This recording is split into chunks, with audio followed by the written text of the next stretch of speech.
देखिए हम लोग टॉपिक है वाई पुलिंग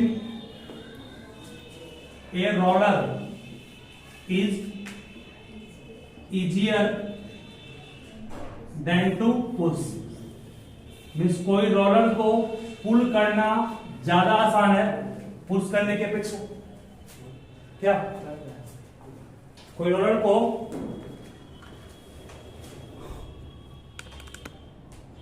ठीक है, कोई रोलर को पुल करना ज्यादा आसान है पुश करने के अपेक्षा। आप देखते होंगे कम से कम हम लोग देखते होंगे आपके पास ये मान लो ट्रॉली है, ट्रॉली का चक्का है। आप देखते हैं अक्सर ट्रॉली को इस तरह से खींचना आसान होता है, लेकिन इस तरह से ले जाना थोड़ा होता है मुश्किल। क्या प्रमाण है इसका? प्रमाण आपको देने वाला है इस फिगर और इस प्रूफ पे, ठीक है। चलिए सबसे पहले एक ड्रॉ कीजिए रोलर का फिगर। ये आपके पास एक रोलर हो गया, केस 1 है। केस 1 में हम लोग इसको क्या कर रहे हैं? पुल कर रहे हैं। केस 1 में मैंने पुल किया किसको? एक रोलर को। मीन्स एक चक्का आपके पास है यहां पर, किसका? किसी मान लो ट्रॉली का चक्का है। इस ट्रॉली के चक्के को हमने क्या किया? पुल किया, ठीक है। इस ट्रॉली के चक्के को हमने पुल किया। ध्यान दीजिएगा, ट्रॉली चक्का है, ये पॉइंट ऑफ कांटेक्ट है, हमने पुल किया। पुल का मान लो किए तो पुल देखते हैं अक्सर हम लोग पुल इस तरह करते हैं ना, मतलब ये हमने लगाया फोर्स, ट्रॉली मतलब ट्रॉली है ना, खींचते हैं इसको, ये लगाया मैंने फोर्स, ठीक है। मैक्सिमम फोर्स हो गया। बोलो नीचे कौन काम करेगा इसका? नीचे काम किया होगा इसका वेट। इसका वेट क्या हो गया? अगर ट्रॉली के चक्के का वेट हम W माने, वेट mg होगा, तो ध्यान रखें। ये ऊपर क्या होगा इसका? ऊपर इसका होगा नॉर्मल रिएक्शन, सही है। ये इसका नॉर्मल रिएक्शन है। अब यहां पर ट्रॉली का जो चक्का है उस पर नॉर्मल रिएक्शन ये हो गया। अब मान लिया जाए कि इसने एंगल बनाया, जो फोर्स लगा है उसने ग्राउंड के साथ जो एंगल बनाया, इस फोर्स ने ग्राउंड के साथ जो बनाया एंगल, वो एंगल कितना होगा? थीटा होगा। तो बोलो इधर हॉरिजॉन्टल कंपोनेंट कितना हो गया? F cos थीटा, और वर्टिकल कंपोनेंट कितना हो गया इसका?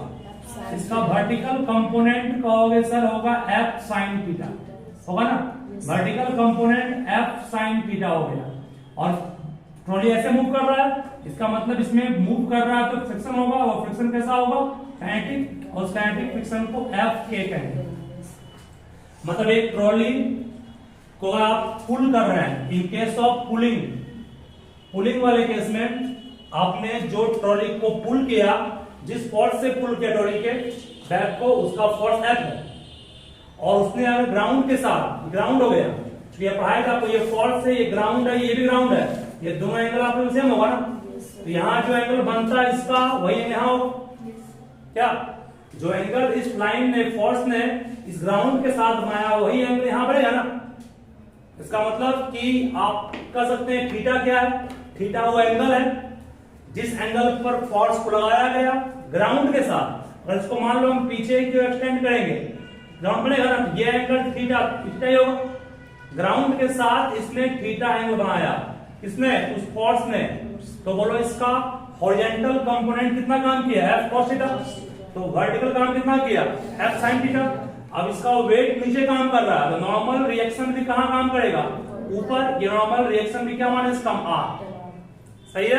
और फ्रिक्शन जो काम किया वो इधर किया, तो दिक्कत नहीं है। चलो बोलो friction F K, kinetic friction का फॉर्मूला पढ़ाए थे, म्यू के इंटू आर, लिखा थे म्यू के इंटू आर। और स्टैटिक का भी फॉर्मूला था आपका F k equal to mu k into F S equal to mu s into R. Kinetic friction equal to mu k into R पढ़ाए थे। अब यहां से F के निकालना है, म्यू के कांस्टेंट है, इसको छोड़ दिए। बोलो आर को बैलेंस कौन करेगा? आर को बैलेंस वेट करेगा।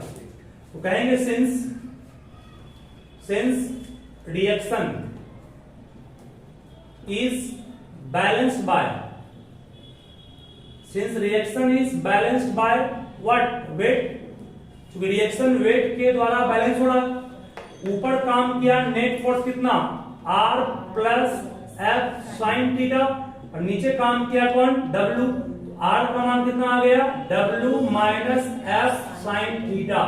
दैट मीन्स आप कहेंगे यहां पर जहां R है वहां W minus F sine theta लिख करके F के को छोड़ दिए। ये हुआ kinetic friction in case of pulling.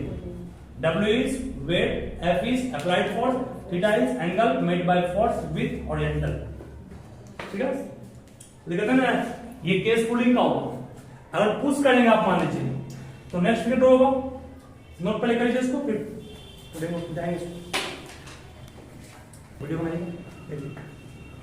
ये मान लीजिए कि आपके पास जो केस नंबर 2 आ रहा है वो पुशिंग का केस है। ये आपके पास ग्राउंड है, दिस इज व्हील, ग्राउंड था, ये व्हील हो गया, ये सरफेस जो कांटेक्ट में सरफेस हो गया। आपने क्या किया है, आपने किसी रोलर मान लीजिए, ये मान रहे हैं इसको आप ट्रॉली का रोलर मान लीजिए, इसको पुश किया। पुश जब भी करेंगे सामने से करेंगे, पुल करते हैं, याद कीजिए पुल मान लो इसकी तरफ, ये पुल हो गया। पुश कहां से कर रहे हैं, पुश मान लो इस तरफ से कर रहे हैं या इस तरफ से भी कर सकते, दिक्कत नहीं है। इधर से तुम पुश कर सकते हो, इधर से करेंगे तो फ्रिक्शन इधर होगा, कोई दिक्कत नहीं है। चलिए तो हम लोग मान लीजिए इसको क्या किए, ये सेंटर है ट्रॉली के व्हील का, ये आपका फोर्स है जो तुमने लगाया, एफ फोर्स, पुश किया ना, पुश हो गया, ये ऐसे पुल होता, ये पुश हुआ। ग्राउंड के साथ जो एंगल बनाया वो एंगल ये है, सही है। नीचे काम किया कौन, इसका वेट काम कौन W किया, नॉर्मल रिएक्शन काम किया जस्ट ऊपर, जिसको R डैश मान लेते हैं, वहां R मान चुके इस कारण से। यहां नॉर्मल रिएक्शन को R डैश माने, वहां पर R मान चुके थे इस कारण से। वहां पर भी वेट वही होगा जो यहां वेट होगा, चक्का वही है ना, चक्का वही है, मास वही रहेगा, वेट वही रहेगा, M×G होता है। तो वेट में चेंजिंग नहीं किया, एंगल भी वही रहते हैं, जितना एंगल वहां पर था ग्राउंड के साथ बना वही एंगल ग्राउंड के साथ यहां बना रहा। ये फोर्स F है, ग्राउंड के साथ है ना, ये इसको बढ़ाएंगे तो ग्राउंड के साथ भी उतना ही एंगल बनाया थीटा, तो कॉरस्पॉन्डिंग वाले कंसेप्ट ये भी हो गया। ये थीटा क्यों हुआ यहां ऊपर में, कॉरस्पॉन्डिंग वाले कंसेप्ट से। चल बोलो अब इस फोर्स का एक कंपोनेंट कौन हो गया, ये एक फोर्स है, इस फोर्स को अगर पीछे की आगे की ओर बढ़ाएंगे, यहां भी फोर्स F ही होगा। एक कंपोनेंट इसका इधर काम किया, एक कंपोनेंट नीचे काम किया, बोलो कौन पॉइंट काम किया इधर फोर्स F है, ये थीटा, ये भी कितना होगा वर्टिकली अपोजिट से थीटा, ये भी होगा। जब थीटा ये कंपोनेंट फोर्स का कितना हो गया F cos थीटा, डाउनवर्ड कितना हो गया F sin थीटा। तो दिक्कत क्या, कोई दिक्कत किसी को है? चलिए यहां पर भी सेम वही कंडीशन बनेगा वैसा ही तो यहां बनाएंगे। चलो ध्यान दें यहां पर भी, therefore reaction is balanced by what, weight R equal to क्या कहोगे, R इक्वल टू यहां पर क्या कहोगे W plus F sine theta, R नहीं बल्कि R dash. Therefore kinetic friction Fk equal to mu k into R dash, mu k का मान म्यू के ही छोड़ दिए, R डैश का मान ऊपर क्या निकाले हैं W plus F sine theta. अब यहां से हम लोग निर्णय कर लेंगे कौन फ्रिक्शन ज्यादा बड़ा है। साफ दिख रहा है नीचे वाले केस में फ्रिक्शन का अमाउंट बढ़ जाएगा क्योंकि वहां वेट और इस कंपोनेंट को जोड़े हैं, यहाँ वेट में वो कंपोनेंट घटा है। जब ये घटा है घटा, जब वेट में कुछ घटा तो ये घटा ना, ये घटा तो ये घटा, इसका मतलब यहाँ पर वेट में कुछ जुटा तो ये बढ़ा, ये बढ़ा मीन्स ये बढ़ा। तो फ्रिक्शन का अमाउंट, काइनेटिक फ्रिक्शन का अमाउंट पुशिंग वाले केस में ज्यादा है पुलिंग वाले केस के अपेक्षा। जब फ्रिक्शन ज्यादा तो कहेंगे कि इसको मूव करवाना मुश्किल हो, है कि नहीं। इसका मतलब इसलिए कहा गया कि it is easy to pull than push, ठीक है ना। कोई चीज को खींचना आसान है उसको पुश करने के अपेक्षा, ठीक है। कोई चीज को खास कर, कोई चीज मतलब क्या खास कर बात कर रहे हैं किसका, हम लोग व्हील का, चक्के की बात कर रहे हैं, ठीक है। इसको आपसे पूछेगा साइकिल को खींचना आसान है, साइकिल नहीं ट्रॉली के बारे में, क्योंकि आप पे यहाँ फोर्स ऐसे लगा नहीं है, फोर्स लगा इंक्लाइंड आप, तो वो लगता है किसमें, ट्रॉली वाले किसमें लगेगा ना। ट्रॉली के जो चक्के होते हैं उसमें ट्रॉली को खींचना ज्यादा आसान होता है पुश करने के पीछे, ठीक है। ये कोच किसी का इसका प्रूफ हो गया। यहां पर हम लोग चेंजिंग क्या किए थे कि F डैश जो है वो काइनेटिक फ्रिक्शन है इन केस ऑफ पुशिंग, F के काइनेटिक फ्रिक्शन था इन केस ऑफ पुलिंग। मींस ये केस पुल करने का है और ये केस पुश करने का है। साफ दिख रहा है कि kinetic friction in case of pull is more than push is more than pull, ठीक है। देखो यहां पे क्लियरली हो गया ना, क्लियरली F डैश के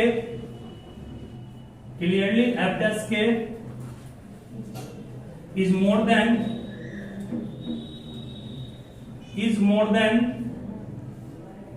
FK.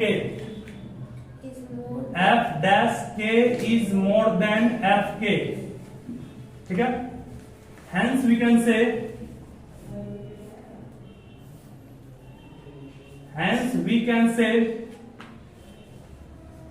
it is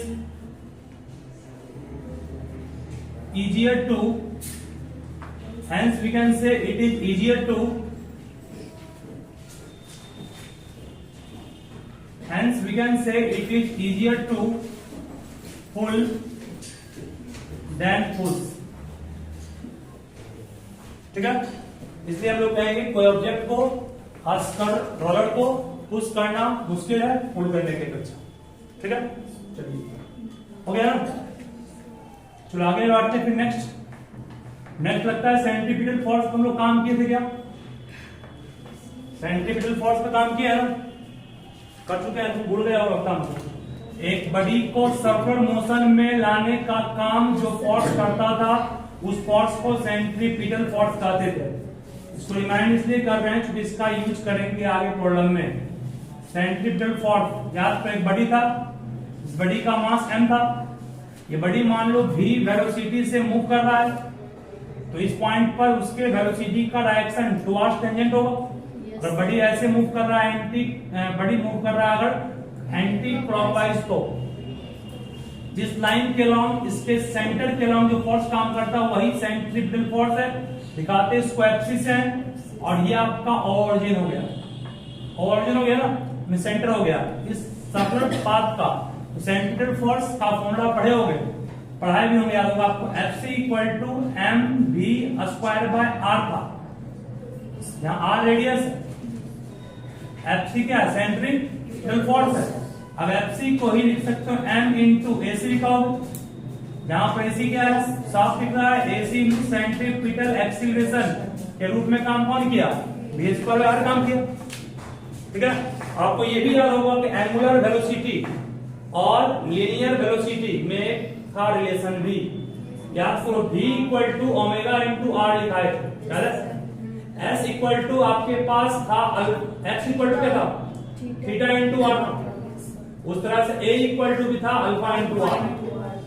ये linear angular, linear angular, linear angular, linear velocity angular velocity, linear displacement angular displacement, linear acceleration angular acceleration.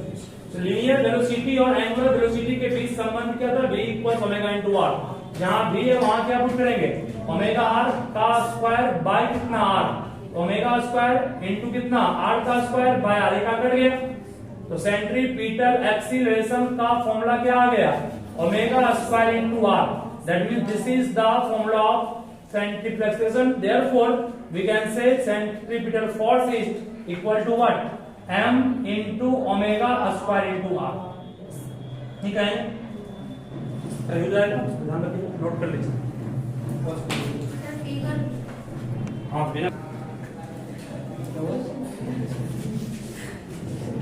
तुम लोग क्वेश्चन से भागते हो क्या बाबू, क्वेश्चन से तुम लोग जानते हो कॉन्सेप्ट उसी के लिए होता है। और तुम क्वेश्चन कोई टॉपिक का नहीं बनाओ, तुमको कुछ समझ में नहीं आया क्या पढ़े हैं, पढ़ने के बाद यूज नहीं करना होगा ना। वही देखो ध्यान से, एक बॉल है जिसका मास 0.1 kg है, ध्यान रखो। एक बॉल जिसका मास 0.1 kg है is suspended bye a string 30 cm long. एक बॉल जिसका मास 0.1 kg है उसको सस्पेंड कर दिया गया, मीन्स हम लोग यहाँ पर रिलीज कर दिए इस बॉल को। इसका मास 0.1 kg था, इसको 30 सेंटीमीटर लॉन्ग एक रॉक से क्या कर दिए, सस्पेंड कर दिया गया। उसके बाद बता रहा है keeping a string always count. इस स्ट्रिंग को हम लोग हमेशा काउंट रखेंगे, तनाव रहे भाई, ठीक है, लूज नहीं करना है। The ball describes a horizontal circle. The ball ऐसे है ना, मान लो अभी ऐसे मान लो बॉल है, इसको ऐसे घुमाएंगे तो बॉल नीचे में इस टाइप का बनाएगा सर्कल। जो सर्कल बना उस सर्कल को हम लोग क्या कहें, हॉरिजॉन्टल सर्कल। लाइक दिस बनेगा क्या, बॉल ऐसे घुमा रहे हैं, ऐसे ही है, बॉल से घूम रहा है ना, इस शेप में आपका बना एक हॉरिजॉन्टल सर्कल, इसी को कहा गया हॉरिजॉन्टल सर्कल। बोलिए बॉल को कौन घुमा रहा है, रस्सी घुमा रहा है। रस्सी के द्वारा तुमने लगाया फोर्स तो ये बॉल इस डायरेक्शन में घूम रहा है। बोले इस बॉल का जो घुमाव है वह इसका पाथ कैसा, सर्कुलर। इसको सर्कुलर पाथ में घुमाने का काम रस्सी नहीं कर रहा है, रस्सी तो इसको घुमा रहा है इस तरह से ना, सर्कुलर पाथ में घुमाने का काम कोई सेंट्रीफ्यूगल फोर्स कर रहा हो। नीचे में सर्कल बन रहा है, जरूर उसके सेंटर के अराउंड कोई काम कर रहा होगा फोर्स। मान लो कि ये रस्सी है, रस्सी में टेंशन टी का होगा। अगर क्वेश्चन को आगे पढ़ेंगे तो क्वेश्चन में दिया गया है 30 सेंटीमीटर लॉन्ग रस्सी है और ball describes a horizontal circle of radius. इस हॉरिजॉन्टल सर्कल का रेडियस कितना है, 15 सेंटीमीटर दिया हुआ है। टेंशन टी काउच रस्सी में, टेंशन टी काउच रस्सी में इधर काउच होगा या ऊपर काउच होगा, सोच लोगे, टेंशन काउच ऊपर होगा, ऑब्जेक्ट नीचे है, ऑब्जेक्ट से दूर अबे होगा ना, ऑब्जेक्ट नीचे है अबे क्या, बस टेंशन टी काउच किया। ये 15 है, ये 30 है, और क्वेश्चन में एंगल दिया हुआ भी नहीं, और कह रहा है कि आपको निकालना है एंगुलर स्पीड। मैथमेटिक्स क्या निकालना है, ओमेगा, बस और कुछ दिया हुआ नहीं, इतना कुछ दिया है, बस सिर्फ समझोगे आराम से बनेगा। देखिए यहां पर ये एंगल अगर थीटा मान लें, ठीक है, यहां से गिराएंगे, अच्छा ये ऊपर से गिराएंगे परपेंडिकुलर, क्योंकि आप जो रस्सी पकड़े हुए हैं, सुनोगे रस्सी है और नीचे जो पाथ है सर्कुलर, इसका मतलब जरूर ये पॉइंट इसके सेंटर पर परपेंडिकुलर होगा, नहीं होगा, इसका मतलब 90 बनेगा। ये 30 है, ये 15, इसको मान लो ट्रायंगल ए ओ सी। बोलो ट्रायंगल ए ओ सी में, इन राइट ट्रायंगल ए ओ सी, बोलो साइन थीटा लें, कॉस लेते हैं, कॉस थीटा इक्वल टू क्या होगा, कॉस थीटा इक्वल टू कहोगे बेस बाय हाइपोटेनस, काटेंगे 1 बाय क्या आएगा 2, दैट मींस cos थीटा को 1/2 cos की वैल्यू पर cos 60, थीटा का मान कितना आ गया 60 डिग्री। इसका मतलब ये एंगल 60 हो गया। जब ये एंगल 60 तो ये एंगल, शांत रहो, ये एंगल 60 तो बोलो ऊपर इस टेंशन का दो कंपोनेंट, एक कंपोनेंट टुवर्ड सेंटर काम किया और एक कंपोनेंट ऊपर काम किया होगा। तो इधर कौन कंपोनेंट काम किया, इधर काम किया आपके पास टी टेंशन है ना, फोर्स है टी cos थीटा, ऊपर काम कौन किया टी sin थीटा, और नीचे काम कौन किया, इसका वेट, बॉल का वेट कितना mg, सही है, कोई प्रॉब्लम है किसी को नहीं है। तो सेंट्रीपिटल फोर्स के रूप में काम कौन किया T cos theta, that means हम लोग कहेंगे T cos theta provide centripetal force, जिसको एफसी कहेंगे, और आपका T sin theta provides what mg, सही है। अगर इसको 1 माने, इसको 2 माने, डिवाइड करेंगे 1 को 2 में तो आएगा टी कट जाएगा, cos बाय sin कितना हो गया cot थीटा, और यहाँ fc को बोलो क्या m v, fc को m ओमेगा स्क्वायर r कहेंगे, दिखाएगा fc का पूरा m ओमेगा स्क्वायर r, और नीचे में क्या हो गया mg, यहाँ से m कट गया, थीटा का मान कितना दिया हुआ है, थीटा का मान 60 निकाले, cos 60 का मान 1/√3 का होगा, इक्वल टू कितना ओमेगा स्क्वायर इनटू रेडियस का मान कितना दिया हुआ है 15 cm, cm है, तो cm को चेंज करेंगे मीटर में, कितना आएगा 0.15 बाय g का मान 10 गुना r का मान निकाल लीजिए ना, तो बन जाएगा हमसे अब शॉर्ट ट्रिग्नोमेट्री। समझ गए ना? क्या फिर से बोले एक बार, मतलब यहाँ पर सुन लोगे, रस्सी शुरुआत में अगर बॉल को बांधे रहता ऐसे रहता, लेकिन इसको घुमा रहे हैं हम लोग, इसका मतलब नीचे बना सर्कल, तो बॉल किसी पोजीशन में यहाँ पहुंचा, इस पॉइंट पर उसका वेट नीचे काम किया mg, और इस पॉइंट पर वेट नीचे काम किया mg, और रस्सी यहाँ पर है ना, ये इसका टेंशन टी इधर काउच किया, टेंशन है, इधर काम कौन किया टी कॉस, ऊपर काम कौन किया टी साइन, तो टी साइन बैलेंस वेट हो किया, टी साइन बैलेंस वेट हो किया, और टी कॉस प्रोवाइड क्या किया सेंटीमीटर, जो इसको मतलब मजबूर कर रहा है सर्कुलर मोशन करने पर, कौन ये टी कॉस थीटा। ठीक है, उसके बाद डिवाइड किए तो टी टी कट गया, ये काम था हमको निकालना ओमेगा है ना, टी काम था नहीं, टी डिवाइड की टी कट गया, कॉस परसेंट कॉट हो गया, कॉट थीटा का मान पुट किए 1/√3 हो गया, यहां से एफसी को m ओमेगा स्क्वायर लिखा है ना, यूज किए, m कटा, ओमेगा का मान निकाला, r का मान दिया हुआ 15 को मीटर में चेंज कर लिए, चूंकि हम जानते हैं g का मान मीटर में लेते हैं 9.8 या 10 मीटर पर सेकंड स्क्वायर। ठीक है।